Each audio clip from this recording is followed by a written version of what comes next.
Well, who are we competing against? Yeah, so we're competing against the United States, period. Like every other state that's out there for a and for project. Global companies. Right? Yeah, for global companies, absolutely. A lot of foreign direct investment right now. So when you're looking at this, if it's not competitive, if they're not looking at other states, then there's not a state level incentive that's going to be brought. So if it's just North Carolina, it's just North Carolina. Thanks for listening to today's episode of the Wayne County Chambers podcast, For the Record.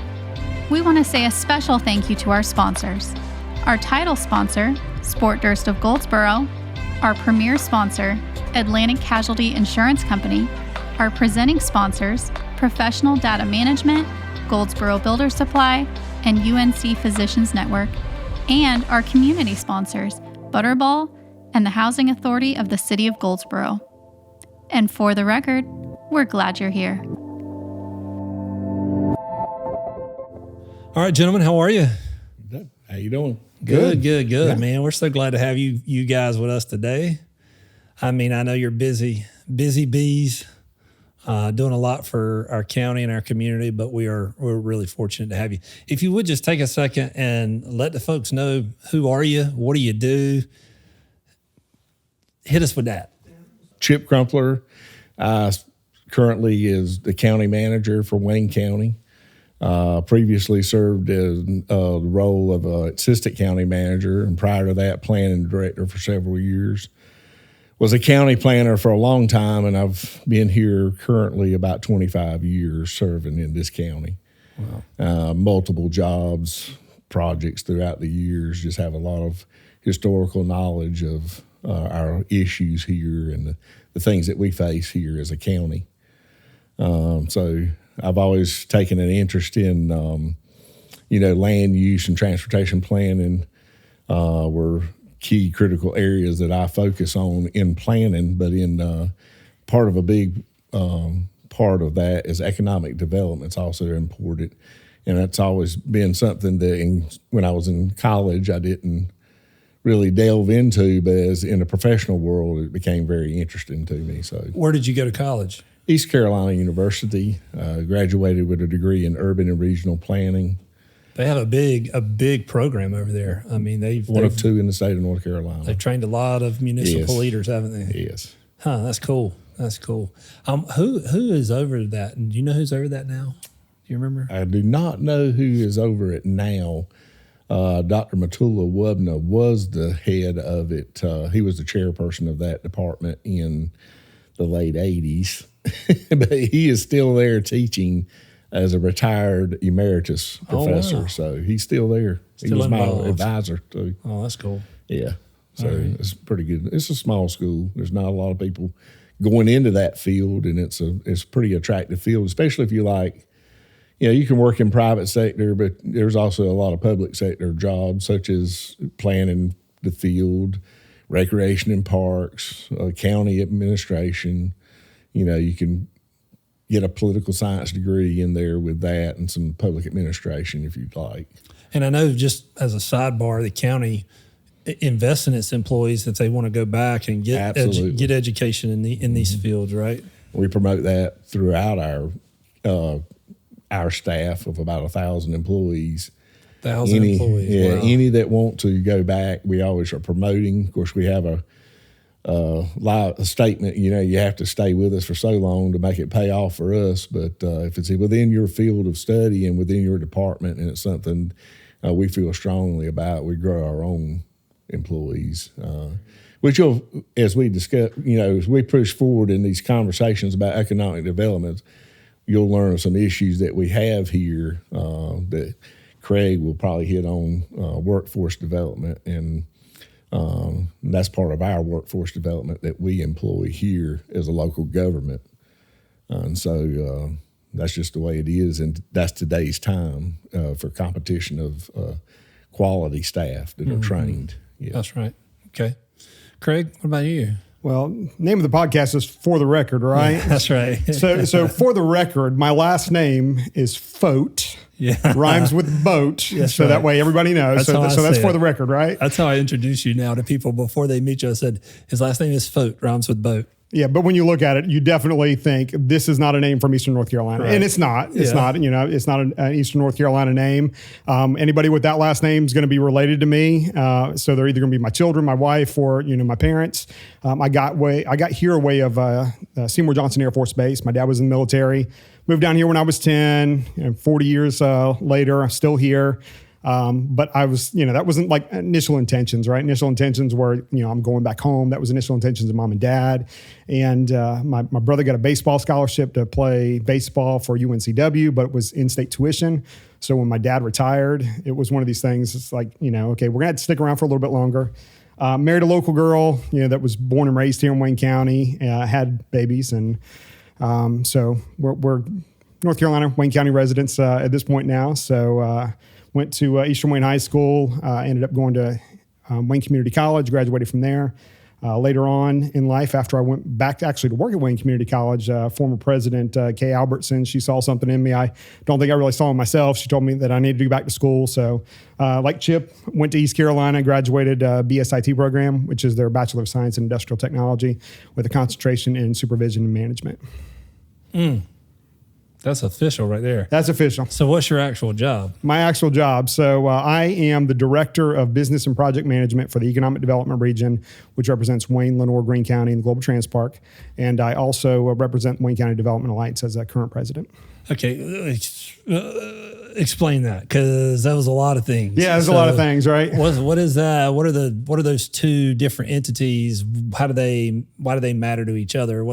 Explain that a little bit. Yeah, so we'll start with the older of the two. The Wayne County Development Alliance has been around about 20 years. That was, I think, old committees of 100 that were around inside the community.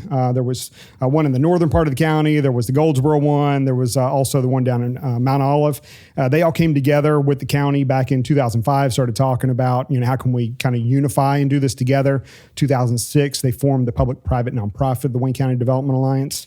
And so it is a nonprofit, as mentioned, and one of the benefits of having a nonprofit inside of your community that can work for economic development is the speed at which we can do things. So there's still, a lot of value as to what the Wayne County Development Alliance does for the county. But at the same time, in 2021, we were looking at just how do we make the region more competitive. And so Wayne County, Greene County, Lenoir County, and Global Trans Park all came together.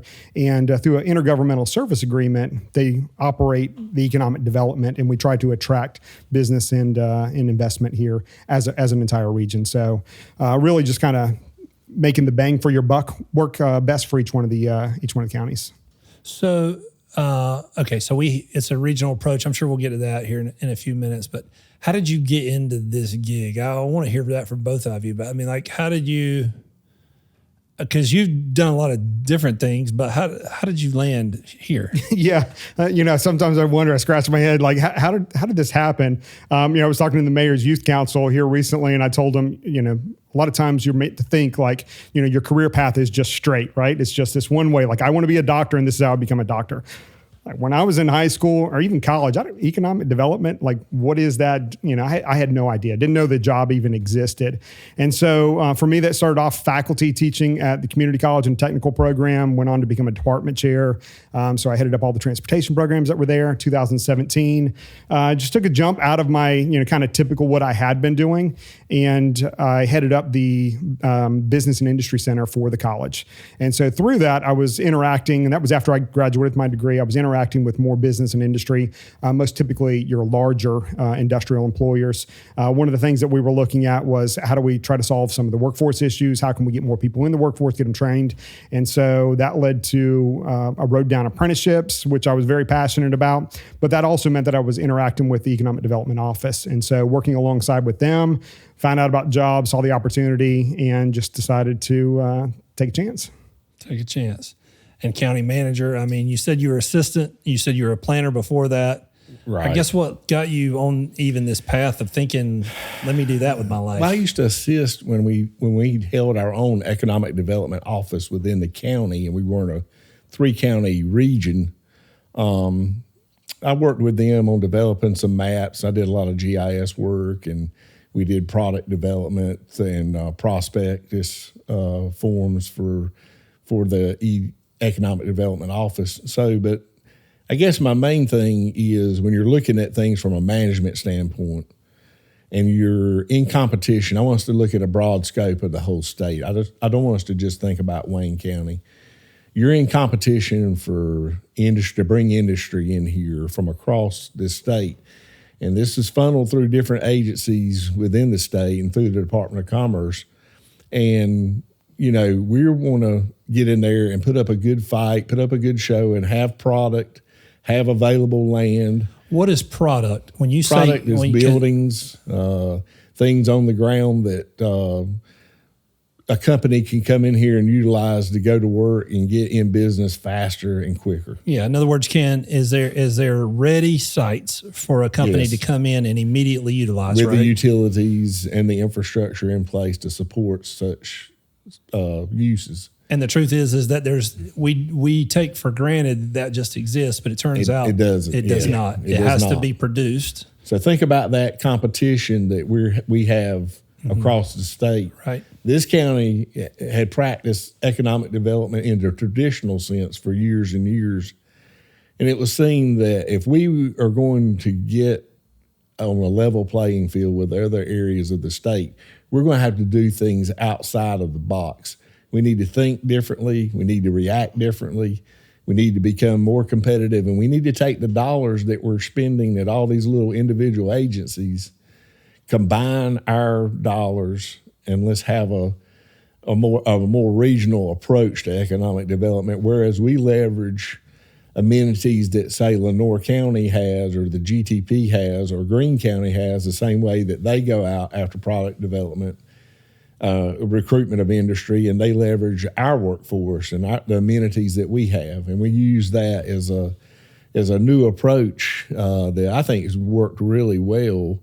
And it's been a whole lot more successful than each county doing their own individual economic identity.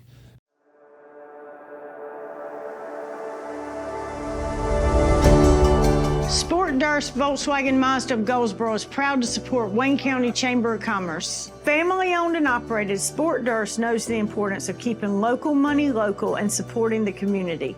We put our customers first with the area's best pricing, best trade-in value, and best selection of new and pre-owned vehicles. Come experience the Sport Durst difference, where customers and community come first. So before we go deeper into that, because I think that's definitely worth a deeper conversation, let's step back and talk about what is economic development. Because a lot of folks just don't know what that means, or they may think they have an idea of what that means, but when you guys say it, you have something specific in mind. So what is economic development, if you could define it? What is an economic development? I think that's really what I think when somebody says economic development, when you get to looking at it, because it's not any one thing. However, we do have a mission, and our mission is to create capital investment and create jobs. Right. So that's what we're trying to do. We're trying to get capital investment that comes inside of our community. Private capital investment. Yeah, private capital investment, right? Like we want to be able to get investment inside of the community that then hopefully is going to be able to be taxed, right? If we get it, taxed by the county, taxed by the city, whatever municipality, to then be able to provide the services for our community members, right? At the same time, being able to provide them with a good paying job, right? So we don't want to just attract any job inside here. We're trying to attract high paying jobs inside of here. But when you look at those two primary things, there's so much more that goes into that, right? Because sometimes that might lead you into the world of community development. Right. So you've got to have the housing stock that you got to hear. You got to have the education. You got to have the workforce development. You got to have some of the amenities, right? We talk about, healthcare and trying to attract doctors into a rural community. Well, the same thing happens when you get CEOs of companies, right? So if we want them to bring their business here, sometimes we just simply got to be able to sell some of our other assets. So quality of life. Yeah, quality of life. That ends up being a really big thing in economic development, even though that isn't necessarily what we go to attack, right from the get-go. Like a lot of our time is spent on what Chip mentioned earlier, and that is, planning from an infrastructure standpoint, planning from, acquisition of land, building of buildings, because the biggest thing that they're going to need when they get here is speed to market. And so that's one of the things that make you the most competitive is, can they start their business faster coming to you? So at the end of the day, when you're talking about economic development, I'm not talking about all the ways you get to it, but ultimately you're trying to generate employers, recruit them or grow them or whatever it means. But you're trying to get to a place where you have a solid industrial base that's diverse and strong and can employ people, right? Yes. They're paying taxes, they're paying people, and all of that has economic impact. And then, of course, there's a lot of things that have to go into that, but ultimately, right, that's... Yeah. And you remember, you want these competitive wages where we raise our minimum standard of living here. Right. So you provide more opportunities for the employees that are obtaining these jobs. And I guess and that leads to, I think, a really just interesting and we won't finish it in this conversation, but the things that lead to that, right, which so many of us always understate or misunderstand. The average person would understand it because they have to deal with it, right? But you talked about quality of life, but there's all kinds of things like education, both Facilities. Elementary, primary, secondary, all those. So how do your schools function? What about childcare? What about crime? What about college? What about skills? Do we have the skill? Does the Wayne County population, or the people that could work here in our region, do they have the skills to deliver what is needed in the current, right? So take us through, because it is a complicated puzzle. It's not like, even if tomorrow you guys could put together a product like you talk about, you probably would have interested parties, but what are the obstacles that would stand in the way of someone coming to Eastern North Carolina? There's probably a lot of assumptions that people have, but what would you say some of the biggest obstacles to keeping people from locating here? Yeah. As I think about, so on my daily basis, what I'm doing is at the EDR is I get this request for information. And so this is a company that's looking to come to North Carolina. They might be looking at also Virginia, South Carolina, Texas. And there's this Excel spreadsheet just of information. So right? I want to pause right there, because that's a very important point. So we're not just competing with people in Raleigh. Oh, no, not at all. Who are we competing against? Yeah, so we're competing against the United States, period, like every other state that's out there for a and for project. Global companies. Right? Yeah, for global companies, absolutely. A lot of foreign direct investment right now. So when you're looking at this, if it's not competitive, if they're not looking at other states, then there's not a state level incentive that's going to be brought. So if it's just North Carolina, it's just North Carolina. But it's got to be a competitive process. And so through that competitive process, we're asked for information. That information starts off with, number one, very first thing, do you have the product or the site, right? So they might ask for a greenfield site, they might ask for a brownfield site, they might ask for 5 acres, they might ask for 200 acres. They might ask for a building that's 100,000 square foot. Like, if you don't have that, you're not even in the game. Like, so you just go ahead and file that one as did not respond. Right. Then after that, you go through, okay, hey, we've got this 100-acre site that they want. Now, do we have the infrastructure capabilities, right? And so that might be, wastewater. I know that's a big conversation with the city of Goldsboro and the expansion they're trying to do over there. And that's, honestly, we've had a few RFIs that we weren't able to submit on that would have been possibly good fits for us, just simply because we didn't have the sewer capacity. So then you got utilities. And so from that planning standpoint that Chip mentioned earlier, like, you got to plan all these utilities out. You got to be purposeful in looking at this. And, thankfully for us inside of Wayne County, that we've done right is, back in the 90s, Park East was brought up, right? So the county had the foresight, there was people before us to say, hey, we're going to plan this out. The thing is that Park East. So what is Park East? So Park East, most people are going to think about the dealerships. So if you're driving by out Highway 70 going towards the beach, you're going to see all the dealerships. Well, if you drive down Gateway Drive, turn left there, go in between Toyota and the Ford dealership, back in the back, there's a lot of industrial properties back there. And so that park is what, Chip, I think we got lot 7 left, and that's it. Yeah, so we got one lot left in back over there. How many companies are back there? Oh, gosh. So it's like a park that companies can come and... Yeah. It's an industrial park. Yeah, industrial park. And so companies share the utilities, they share the road, you sort of build it out, and then they can come in and start to utilize it. Yeah, exactly. So, and there's a lot of utility planning that went into that, but that's the second thing you get into is utilities. And if you get that right, if you got the land, you got the utilities, maybe they wanted the building, maybe they didn't want the building. If you get that, well, then you got through phase one, right, of just being able to submit. Then after that, that's when it really starts to become competitive, right? So they start asking a lot of questions like workforce development, education, population, and for us, what is workforce development? What is workforce development?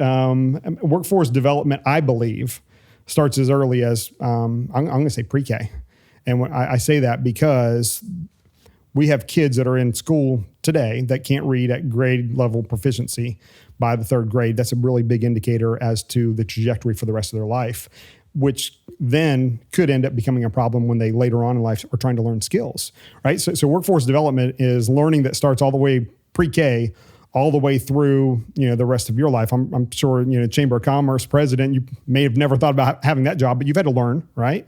So it's everything in between. But when most people say workforce development, a lot of things that they think about is community college and universities, right? And so workforce development is essentially skilling the people that need to be in the workforce, right? It's so you're developing people in such a way that they have acquired the knowledge and skills, perhaps degrees and certifications that permit them to be employed by the people who are employing. Yeah. Yes. Is that a good way to say it? Yeah, absolutely. And so anything that does that, like you said, the schools, even the preschools, the schools, the secondary, the community college, in our case, in Wayne County, University of Mount Olive, all of that together is workforce development, right? Any professional development, frankly, that is offered in the community, or the library does a lot of things that help skill people up in different ways. It might be micro development, but almost anything that works together to build a smarter, stronger, ready to work group of people. That's workforce development, right? Okay. Yep. And so a lot happens there. Absolutely. Gosh. Okay. So you get past the site and you have the utilities. Now you're saying it gets more competitive. You're talking about workforce. Now in Eastern North Carolina, I imagine that's been a challenge. Is that fair? Absolutely. Because why? Just pure numbers. It's a numbers game at that point. Well, why? Yeah, and why? I guess I'm thinking about schools, right? Because schools, if you look at rural North Carolina, it's been kind of a struggle. Is that fair? Schools and the facilities the schools are located in, the quality of education is a quality of life issue. A company is definitely going to take a look at that, and as well as members of the Air Force or anybody that's going to move into this community. So that's one of those quality of life issues we have to deal with. And we know those areas need work along with lots of areas. You have to, pick your battles, and it's nothing that you cure overnight. But I think one of the major advantages, I also don't, when you talk about a regional approach to economic development, we do have some advantages here that other areas of North Carolina, especially Eastern North Carolina, suffer from, and that is our geographical location here. And our intersection with two interstates and a railroad system and our short distance to Raleigh. We're feeling a lot of pressure from people spilling over from Raleigh and Johnston County into Wayne County. There's a lot of new housing development. Those people bring with them the need for public education. They bring with them the need for health and human services, services on aging, all of these things, a lot of these things that counties provide, local government provides, those are a taxing on those resources. So if you were to just tax homeowners and residential tax rates, that doesn't always support the breadth of what we have to provide. We need these types of investments like industry that come in here with their with these big developments that are not only providing the incomes for people to have sustainable income, but they're also providing tax resources to help offset the cost of some of these other qualities of life issues. Right, but I guess because I think when a lot of people think about those words, workforce development, and they think about education. And education would be important. Public schools, in particular, would be important when you're moving to a community or want somebody to locate in your community. They usually think about that in terms of because of that's where the people who would move here would want their kids to go to school. But I think that what you're saying is bigger than that, in the sense that a lot of companies will look at a location, not just can my kids safely and go to school there and get a good education. The question is can I get workers that are skilled enough to populate our business? So if somebody wanted to employ 10,000 people in our county, it would be difficult. It would. It'd be difficult anywhere, though. Right. I get it. But my point is why? In other words, I don't think most people understand why that is. Yeah. A lot of people think, well, if you just do this or if you just do that. But the truth is that so many things have to occur for a company to be willing, a major employer to be willing to come to a location, that if you're not in a region that has 10 universities like the Triangle, you know what I mean? Yeah. Just right there, pulling all kinds of talent in. I mean, we do have one of the best community colleges in the history of the world. Absolutely. We do. But that's factual files, by the way. That's been recorded. Number 4 in the country was just this. Anyway, we'll talk about that in a minute maybe. But my point is it's complicated. Like it's not. Very. And so that's why it's not just important to have nice schools so that everybody thinks their kids can go to nice schools. It's you have great schools so that you're producing the kind of worker to generate the kind of wage and life that would be beneficial, right? Yeah. Correct. Which is why the county, I think, is so. The county has an obligation. I guess. What is the county's obligation to education? Talk about that a little bit. Well, we do have Craig. He sits on the school board, so we do participate in providing funding for operations, but we also have a requirement to provide funding for school construction. So those are 2 areas we're constantly working on, and we do the same with Wayne Community College, but those are part of the statutory requirements, and we're glad to do it. But we always are balancing, needs and wants and available tax monies to pay for those types of projects. So, you talk about any of those things, and we talk about infrastructure for an industry to come here or a business to come here, and they need certain things in place like water and sewer. They also need the schools in place. They need the community college system in place. They need subdivisions in place. They need affordable housing in place. They need access to healthcare services in place. Everybody can't run an hour and a half away. You need a viable transportation. You need a public transportation system in place. Those are all infrastructure issues. I call them quality of life issues. Mm-hmm. Companies look at, what kind of extracurricular activities for youth does this county have? Or how's its downtown? How strong is its chamber of commerce? Mm-hmm. These are things that companies take a look at. Absolutely. Very strong. But it's not like that everywhere. Right, that's true. That's right. And but you're so right, because frankly, it's almost like a checklist, and maybe some of those things you could live without, but there's a lot of things on that list you can't live without. You have to be able to check that box. And if you don't, doesn't matter if you had a ready site or not. That's right. Because if these things aren't occurring with any kind of confidence, then a company doesn't believe it can succeed here. That's correct. Yeah. Right. And you can't give them enough tax incentive to make it so. And another important thing as an urban and regional planner, and I know I'm in a county management role now and don't really practice urban and regional planning, but you can't get it out of me. You always want to grow that local community, but not lose your identity. You don't want to be, we're known for agriculture. It's our number 1 strongest economic employer here. We do things to maintain that. Sometimes economic development is not always going after new industry. Sometimes it's protecting the industry that we already have. It's developing the industries that are here. It's helping the industries expand. It's protecting military as our number 2 economic driver here, and it's protecting those military operations and the mission of that base. That's that's in a sense economic development. So those are 100%. Those are things that we're involved in. The chamber is involved in, and those are very important issues. And those are existing quality of life issues. If you lose one of them, number one, you lose a major economic part of your community, but you lose your identity too. That's right. And you don't want to be known as just another suburb of Raleigh.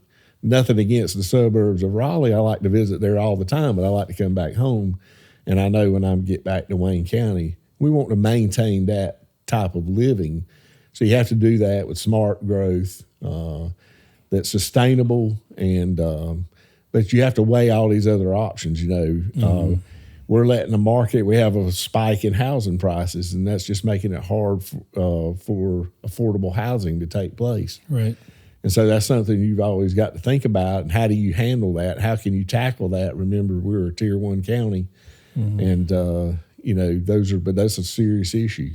And very serious issue, because I mean, essentially, you're asking, can they live here with what they make? Can they raise a family in a reasonable way? Are they going to be safe? And are their kids going to be better because of it? Right. Right. And that seems like a reasonable question that every family's going to ask themselves. And so then every company has to ask themselves, because they have to hire those people. Right. And so, it's so interesting. And that's what we fight for every day, really. Yeah. I mean, that's the purpose of the mission. Yeah. Is to bring that type of investment here that raises those salaries, that provides those other amenities. And I mean, I think in your time, well, really both of your times, I think you can both speak to the progress that's been made on this front. I mean, I would say that Wayne County is positioned as well as it's been positioned. Would you say that? From an economic development Yes. standpoint, absolutely. From a lot of standpoints, really. I think you've got local elected leaders, both municipal and county, that see the need for investment and, are taking those steps to make the right investments. I believe it 100%. I've been here 25 years, and I know it's been more in the last 10 anyway. I think a lot of steps were taken 10, 11 years than ever before. So it's optimistic, but you're always going to be chasing. You're always going to be behind. You're always going to be chasing and trying to do better and to up the ante, so to speak. But you're always going to be reaching for a goal that's a little bit further than you can. But that's what we're supposed to be doing. Mm-hmm. That's what as a public servant, that's what you should be doing. That's right. And have the best version of yourself, kind of thing. That's right. And you really have you have in your job a way to impact people's lives in a meaningful way. They may not realize it, all the work that went into it. You don't often get thanked, but it really is a serious business. It is serious business. And I mean, because I think the work that you guys do, frankly, and it may make some people's eyes, gloss over, because it may not be in their minds the most interesting subject, but it's so interesting to me because I think it is some of the most important things that happen every single day. It's exciting. I mean, you think about, like, everybody worries about the national elections and everybody focuses on elected leaders, but the practitioners in local government. That's where it happens. I mean, that is where the stuff that touches people's lives every single day, all day long, it happens there over and over again. I'll give you a little example of the impact of what a local government can do and there's always naysayers on everything, but let's take a look at your downtown here that the city of Goldsboro invested in, went after the grant monies to invest in downtown. These industries that come in here, they look at that. Yeah, that's where you take them, I bet. Yeah, absolutely. I mean, so Yeah. you've got, there's not a lot of that around, and that's impressive. Yeah. And that's a resource. That's an amenity. That's a quality of life issue. You have the old standard downtown, and it looks great. Mm-hmm. And so that's a showpiece that we have a leg up having that. So yeah, I think there's a couple of things that when we bring clients in, a couple of things that make us pretty unique. And the downtown and downtown Goldsboro, that is one of the things that makes Wayne County unique, is being able to bring a client in here, see that the care and the time was taken to revitalize the downtown.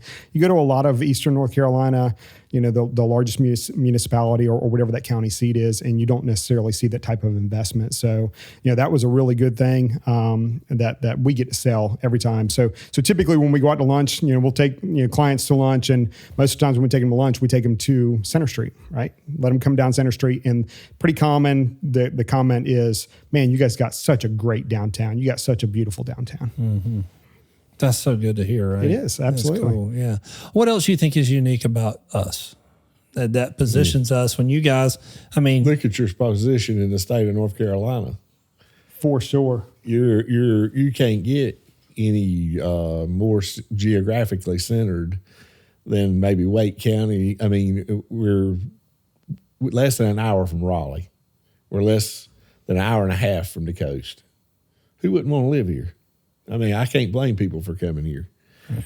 And we have two major interstates. We're always working to further those connections and make that southern connection from 795 to 40 and get that connection completed. I drive 795 every day now. Yeah, absolutely. Huge asset. Yeah, and then you have this 42 interstate, and we're working always along that corridor, not just for Wayne County. Wayne County's was built.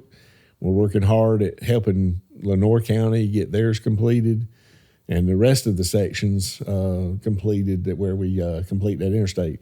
You say, why are they important? Why are those things important? Truck traffic, freight traffic, to and from ports. It's not just for people to go to the beach. It's for people to transport freight to and from those ports. A railroad system here. We have two railroads crisscrossing here. We're working hard at reestablishing rail service to the port at Wilmington that brings not only passenger service back here, but more importantly, would bring freight service back here. Mm-hmm. And you have two types of freight, container freight and then open freight. The port at Moorhead is an open freight port. The port at Wilmington is a container port. It's imported. Come center of North Carolina and disperse that freight to all entities. It's just an attractant for us. It's attractant for industry to come here. It's a very important issue, and it's been worked on by many, many people here for a long, long time. And you can't give up on the ideas. You have to keep pushing forward, and slowly progress will show up. Yeah, just the what was it, Goldsboro Daily News, I think, and the counties put it out, the states put it out, but a lot of people don't realize how strategic a bunch of green signs going down actually what is going to be designated as 42, right? So the designation of that roadway as Interstate 42 makes a difference when I'm filling out an RFI. What roadway? So the 70 bypass, a lot of people call it bypass. A lot of people don't like to hear the word bypass because bypass has got a negative connotation to it, right? Like nobody's going to want to stop at their favorite barbecue spot on the way to the beach, right? I think we all were concerned about that when they started talking about the bypass around Goldsboro. So we get the bypass going around Goldsboro, but what that does for us is, Chip mentioned it earlier, 40 and 95, like you can be to New York, you can be to Florida, you can get cross country.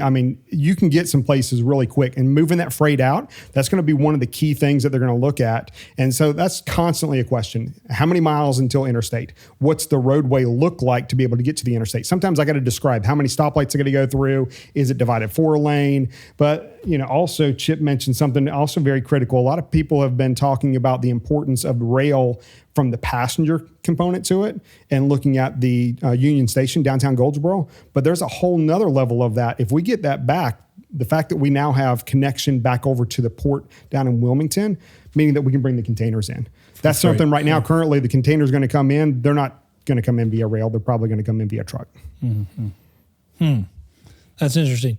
Now, you started to say something earlier, and this is something that the chamber is very interested in. I think all of us sitting in this room right now are, but that idea of smart growth. So forever we have been an agriculture county, and it's an economy that's driven by agriculture.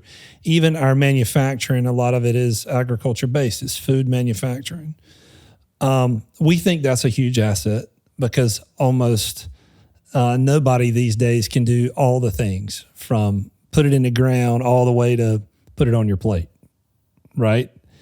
And we really, in this county, do everything in between.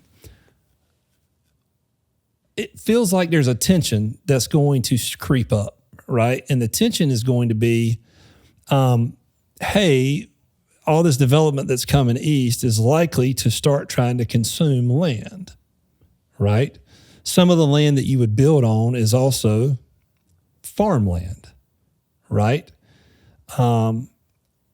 Solar panels or residential neighborhoods, which on one hand could be a good thing. You know, in certain people's eyes, those are just good things. Like, why would that ever be a bad thing? Industry even coming in, even though we think it's good, all of us in this room think that's good, economic development's good, but it also means use of land. So the question, I guess, is, especially given the fact that so few counties and communities can do that now compared to years ago, where a lot of America maybe could do that, in 10 years, 20 years, 30 years, when the nation needs to still be fed and the world needs to still be fed, is it not an economic advantage to still be able to produce your own food? Absolutely. And if that's the case, how do you balance that with the need for economic development like we're talking about here? The necessary evil. Yeah, that's right. Those things that have to, Right. they need to occur for the tax base and services. Just take me through that, how you guys as leaders think about that. I mean, from a planning standpoint, I mean, there are smart growth tools that this county, if its leaders chose to employ, you know, through the curse word, the Z word, the zoning rule, the zoning word, you can employ smart growth tools that limit development in certain areas and guide development to certain areas. I think one of the big things this county has pushed for in the last 3 years that I'm aware of is a regionalized sewer system, combining and merging all the sewer systems in the county into one main sewer system. Making that available to residential growth and development will steer those types of residential units along those lines. Those lines are usually located in areas, soils are not really the most suitable for residential use. So that's one way you can incentivize some growth to particular areas by extending sewer into those areas. You can use your long range or your comprehensive land use plan by identifying areas that already have some, you know, kind of the door was left open and some of the agricultural land has been taken. You want to steer more growth into those urban transition areas, what we call them, urban transition. They're kind of transitioning from your farmland into a neighborhood. You know, you kind of go out and you know the areas I'm talking about around just outside of the city limits in the ETJ area. So you can, through zoning, you can direct some things like that, you know, through incentivizing access to sewer and going after sewer pieces that you can drive development in those areas. Sewer is not only just for commercial use or industrial use. It is, you know, and that will, you know, take some of this land that is, you know, not the most suitable where the lots are so large in order to sustain residential development and make the lots a lot smaller, put them on sewer. Get some density, right? And it raises that density level up. And of course, we have to Which balance, also improves affordability. Which improves affordability. We also have to keep in mind that we have the protection of Seymour Johnson and that base's mission here. And we have the impacts of the flight line there and the mission of those jets that fly in and out of there. So that has a lot to do with density as well in those areas. And it's sort of the same protections that were put in place to protect Seymour Johnson. You can put those types of development regulations in place to protect and guide residential growth. Solar growth has been off the chart. That since our green energy was adopted. And, you know, this Board of County Commissioners just recently adopted some regulations that made it a little bit more difficult to develop solar farm. Yeah. The solar farm has to be really on soil that's either not suitable for industrial, commercial development, or is not suitable for farming or agricultural production, then it stands a better chance of getting approved. Yeah. And also that, along with banning the use of solar windmills and wind-powered driven energy technologies, is another further protection for Seymour Johnson and its mission. So that's all part of economic development when you get right down to it. I mean, but the necessary evil, if you bring the people, and the people are coming, they have to live somewhere. Right. So, Well, I guess that's my point. You know, the people are coming, and frankly, the business, if it was ready, would come. I mean, like if there were sites today and we had the infrastructure and some of those boxes were checked, I mean, the businesses would come too. It's been pretty obvious to the state in general, and even to our place. So we know that that's going to occur, and the work you guys are doing is going to continue to try to make it occur. And we want to see that for all the reasons you said. So what other steps do you guys maybe take from your side, Craig, to think about that issue? Because you also have food manufacturers, right? So what's the thinking on that? Yeah. My mind's like all over the place right now because there is so much stuff that we engage in. I wanted to touch on one thing real quick about solar though, because a lot of people, especially here, we ride by and they take a look and they see the solar panels out there and they don't like the fact of how they look and stuff. And that may not be a popular thing. But one of the things that companies are concerned about is they want to know what the mixture is of how the power is generated. So sometimes, having solar in your community is not necessarily a bad thing from that standpoint of being able to say, hey, an X amount of percentage of the power that's generated is done off of renewable energies. So they are conscious about that. It's kind of a risk. Risk thing. Yeah, absolutely. So you got to kind of balance that, but at the same time, then you're concerned about the fact of farmland, right? Wayne County Development Alliance. I wouldn't have thought that they would have been doing sewer projects, but now we've done a $22 million sewer project in the city of Goldsboro, so that an industry could expand right here inside of Wayne County. Right. Mount Olive Pickle got their second facility up here inside of Goldsboro, and that was $22 million. Huge. Yeah, I mean, and that could have gone somewhere else simply because they just didn't have the sewer capacity in Mount Olive, the town of Mount Olive, to be able to handle that. And I would say that it is local leadership, but it is also having really great elected leaders. Absolutely. Particularly at the state level in this case, right? Absolutely. And the kind of relationship people understand and the impact, who are elected, understanding the impact of seeing a Mount Olive Pickle not be able to be located right here in your, in your county. I think that one of the best benefits of the economic development office is WCDA. It's a public-private partnership. So it's private entities that are invested in this process as well. But a second benefit of this is some of these administration of public jobs, like these sewer projects, that WCDA is able to administer.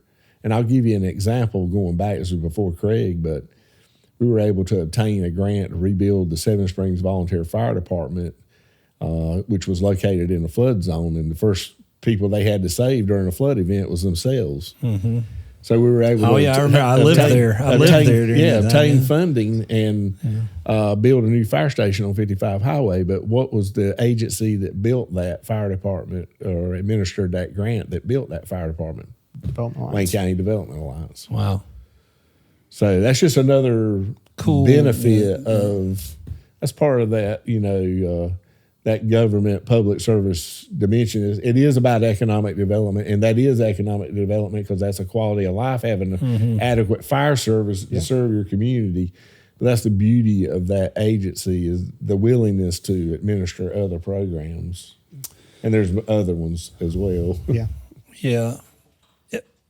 Big projects on the horizon. What are you excited about? Big projects on the horizon. I think the thing that I'm you can most talk about. Yeah. So we got all these code project names, right? So we do have a client that we're going to be meeting with. It's some foreign direct investment that we've got potentially in one of the shell buildings that we've built out in Park East. But just kind of in general, because of course I can't speak about all the projects. We do have some expansions. That's the one thing that we got to make sure everybody knows is our bread and butter are our current industries, right? So in Mount Olive Pickle, whenever they expand, right? So they create more jobs, create more capital investment. Atlantic Casualty. Yeah, Atlantic Casualty. But, there's some small ones like Goshen Engineering expanded down in Mount Olive. So providing 40 more jobs and, almost awesome. $4 million worth of investment down there. And a hidden little gem that, kind of nobody really knows about. We've got a couple other existing industries that are looking to expand, but I think probably the one thing that I'm most excited about and I feel like is going to help put Wayne County on the map and how we can strategically get more capital investment is we've got one of 15 sites that was selected by the Economic Development Partnership North Carolina to be what is called an NC Select Site Program. So people may have heard of what's called the Mega Site Program, and North Carolina was very aggressive in creating mega sites, and those mega sites have filled up. So they saw how successful that program was, so they came up with a Select Site Program, and these are sites under 1,000 contiguous acres. So we're working with the currently a private landowner adjacent to Park East to expand Park East out about another 285 acres. Wow. And the Economic Development Partnership, along with the 2 third-party consultants that were hired to come in, chose that as one of the 15 sites. And the nice thing is when you go in and look at the chart and you get rated on these greens and red and pink, we got no red. We do have one pink, and the one pink that we've got was in workforce, kind of talked about that, but it was really just a numbers game. And but when you look at it, we've got people that drive all the way to Raleigh. We lose thousands of people out of this county every day that go and work in another county. So people are willing to drive for jobs. I would venture to say that if the job was available right here inside of Wayne County, they wouldn't have to drive over there for that job. So that Select Site Program and what I think it's got to potentially help Wayne County is probably one of the things I think is most exciting. Yeah, and I lost my train of thought. You'll have to edit this because I've just lost my train of thought. I think some of the excitement for me is product development. We're sitting there with 2 shell buildings, outstanding, impressive structures that, one day we're going to bring in an industry on those sooner than you think. And we turn those buildings over and we can reinvest in new shell buildings or other new infrastructure projects that will help us, our acquisition of more land for another industrial park. We have an industrial park off of Patetown Road, Wayne County Business Campus. That's just fixing to eventually finally come to fruition and open to Section 1 for development. That's exciting. So something that you were talking about, you talk about the public-private partnership. I do think something that's important to note too, that a lot of people maybe don't either underestimate or don't know, is the actual investment from the business community into other business development. So the Wayne County Development Alliance exists not just because the county thought it was a good idea. It's because people who are in business in Wayne County decided that they were going to fund it and move it forward and organize it and keep it together, right? I mean, so I think it's fair to say that it's a partnership, right? Literally between, public entities and private entities. Yeah. Is that fair? Yeah, absolutely. I think the thing that fascinates me about the Development Alliance is that long history in these committees of 100. Like I look back at those individual communities, like, the Committee of 100 structure was basically 100 people that were going to commit to be able to put in a certain dollar figure, and they were going to pay this annually for the betterment of their community. And so what they did is each one of those, 3 different committees, 100 came together along with, the county and the Development Alliance now, instead of it being individuals, there's other businesses. To your point, there's other businesses that commit to fund a capital campaign that we do every 5 years. And that money helps fund some of these things occurring to try to position the county to be. Yeah, absolutely. So, they do product development. That's probably the number one thing that we focus on here recently, which is one of the reasons why we've been able to submit on so many RFIs. And then having a great partner like the county and having agreements that are written that commit funds that, if there's anything that's made off of it, WCDA has got to commit to reinvesting those funds into future product development. So being able to have sustainable program, I don't think we've deemed it an actual shell building program, but Chip, I think we got a shell building program, right? Like we just need to go ahead and say the shell building program. Yep. So, but we've got 2 over there, and it was because of private development and the county support And once we get those sold, the monies are going to be reinvested, and we're right back into doing another one. Do we do another shell building out there? Chip mentioned the business campus. We've got plans. The Development Alliance has paid for plans for an industrial incubator. Incubator's got such a variety, right? So there's so many different things people think of when they think incubators. They think just office spaces for people to go work, or small businesses. But this is an industrial style incubator, industrial zoned, 22,000 square foot. It's got 20,000 square foot in the back end that is meant for just industrial type operations, right? And then they got 2,000 square foot up on the front end. Can be subdivided, but we've got a plan to be able to put a new building inside that park. As soon as we get rid of one of the shell buildings, we could do that. So looking ahead in the future of Wayne County, what fires you up? What motivates you? What gets you excited when you think about what's next? Maybe let's take a 10-year outlook. Paint a picture for us. A 10-year outlook. I think you really have to remember we are an agricultural community. You think rural, but it's really not. There's 100 counties in the state of North Carolina. We're 25th out of 100 in population. So you're in the upper 25 percentile of population as far as the size of your county versus everybody else. So although we are mostly agricultural, we can't think like that all the time. We have to have all these other amenities in place, all this development. People are coming here. I don't think you want to turn into a bedroom community. Bedroom communities from a tax standpoint are not sustainable with the infrastructure that's necessary for bedroom communities. You remember police protection, fire protection, schools, social services, health and human services. All these things are taxing on the public. That's why that industrial recruitment and that industrial investment here and commercial investment, not just heavy industry that we go after, but just your retail and commercial space is very important. It carries the burden of those taxes that we need. But what's exciting here, I think, is you're kind of on with the culmination of these interstates. I think you're finally getting some headway on the rail service back to Wilmington. I think you're going to see Goldsboro return to prominence to where it once stood in the 1920s and 30s with regards to the economy in the state of North Carolina. I think you're going to see us take a position.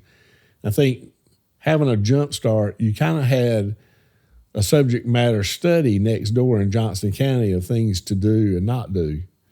So you can sit back on your hands and not do anything and let it run over you. Or around you can get prepared. Yeah. Or you can get prepared and take the good things that happened and build on it. Mm-hmm. And take measures and take steps to protect from the bad things. And don't start too late. I was in Pitt County for 13 years prior to coming here, and I was kind of in the height of Pitt County's growth. That was their boom years from 1988 through the late 90s. And a lot of the things that occurred there with transportation and infrastructure reminds me of a lot of things going on here now. So that's exciting. You always want to leave your community, the youth of your community is important. That's like the youth in church. A church's vitality is in its youth programs. Have you got people coming to church? And a long time, your youth would grow up, they graduate high school, and the first thing they do is they get out of Wayne County and they never come back. And it's been my mission. And I think as a public servant working here and working towards all of these things we spoke about is to provide these people a way to earn a living and come back to their home and have a reason to live here that's sustainable for them to raise a family in. And I think that's occurring. I think you're going to see that more and more. I think that's what excites me. Yeah. Yeah. Yeah, I would echo Chip, and I was sitting over here thinking about this as you were talking through it, Chip, and it took me back to a conversation I had with my kids, and this is really what excites me the most about Wayne County.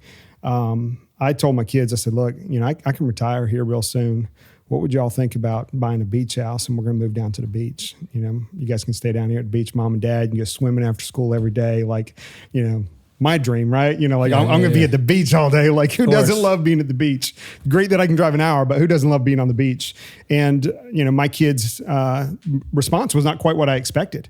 My kids' response were, you know, well, that's not home. Nana and Papa live about 5 or 6 miles this way. Papa and Pat, you know, they live 5 or 6 miles down this way. We're like right in the middle, and, you know, we love where we're from. And as a military brat, you know, growing up, I didn't move around a lot. You know, the last half of my dad's career was here in Goldsboro at Seymour. But just having the fact of kids who saw something in this community and wanted to be here. Mm-hmm. And I didn't have that growing up, right? Like I always thought home was somewhere states away, but home is here, and this is where they want to be. So a community where, as Chip just mentioned, right, is that the kids want to stay around here. You know, there was a lot, like when I grew up, you know, my first thing was, you know, when I was in high school, it's like, how am I going to get out of here, right? But that's not necessarily the narrative anymore, and there's a lot of great people working on that. All of our elected officials, from the county commissioners, the city council, the Board of Education, everybody seems to be working together to move the community forward, and that's what I love about this place. Yeah, and I think on that note, we just want to say, you know, I want to say, and I hope more people tell you, we appreciate what you do. And the reason that we appreciate what you do is, number one, the way you do it, you know, because you guys really are collaborators. You know, I get the joy of seeing you all operate when other people don't, but you're true collaborators. You really do care about the place. You care about the people who live here and the people who could live here and what the place looks like for the future. And we're fortunate to have people in your positions who believe that way. Like, I think we're very, very fortunate. And so we are very appreciative of what you do every day to make this place as great a place as it is to live, because this is a great place to live. It is a great place to raise a family. And it's a great place to work. And it will be an even better place in the future. And it'll be because of the work that you guys are doing right now as we speak. And so thank you so much for what you do. Thank you for spending a little time here with us. And thank you for all that you guys do every day. Thank you. Yeah. Thank you for having us.